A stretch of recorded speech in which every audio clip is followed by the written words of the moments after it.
বিএনপির ভারপ্রাপ্ত চেয়ারম্যান তারেক রহমান দেশে ফিরছেন আগামী বৃহস্পতিবার। এই উপলক্ষে প্রায় অর্ধ কোটি মানুষ জড়ো করতে চায় বিএনপি, এমনটি জানিয়েছেন দলটির সিনিয়র যুগ্ম মহাসচিব রুহুল কবির রিজভী আহমেদ।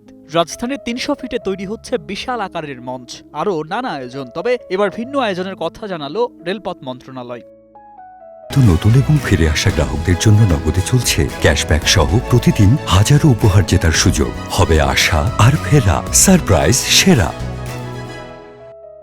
এক সংবাদ বিজ্ঞপ্তিতে রেলপথ মন্ত্রণালয় জানায়, বিএনপির কেন্দ্রীয় ও আঞ্চলিক কার্যালয় থেকে তারেক রহমানের স্বদেশ প্রত্যাবর্তন উপলক্ষে নেতাকর্মী সমর্থকদের ঢাকায় যাতায়াতের জন্য বিশেষ ট্রেন ও অতিরিক্ত কোচ বরাদ্দের আবেদন করা হয়েছিল। সে আবেদনের পরিপ্রেক্ষিতে রেলওয়ে এই ব্যবস্থা নিয়েছে। রেলপথ মন্ত্রণালয় আরও জানায়, এজন্য রাজবাড়ী কমিউটার, ঢালারচর এক্সপ্রেস, রোহানপুর কমিউটার ট্রেনের ২৫ ডিসেম্বরের যাত্রা স্থগিত থাকবে। এদিন ১০ রুটে ২০ স্পেশাল ট্রেন চলাচল করবে। পাশাপাশি নিয়মিত চলাচলকারী কয়েকটি ট্রেনে অতিরিক্ত কোচ সংযুক্ত করা হবে। এ কারণে স্বল্প দূরত্বের ৩টি কমিউটার ট্রেনের ওই দিনের যাত্রা সাময়িকভাবে স্থগিত রাখা হয়েছে।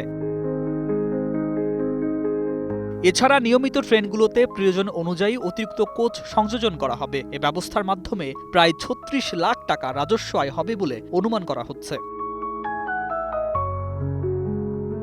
তবে ৩টি ট্রেনের একদিনের যাত্রা স্থগিত থাকায় সংশ্লিষ্ট রুটের সাধারণ যাত্রীদের সাময়িক অসুবিধার জন্য রেলপথ মন্ত্রণালয় দুঃখ প্রকাশ করেছে। একই সঙ্গে বিশেষ ট্রেন ও অতিরিক্ত কোচে যাতায়াতকারী দলীয় নেতাকর্মীদের নির্বাচনী আচরণবিধি ২০২৫ কঠোরভাবে মেনে চলার নির্দেশনা দেওয়া হয়েছে।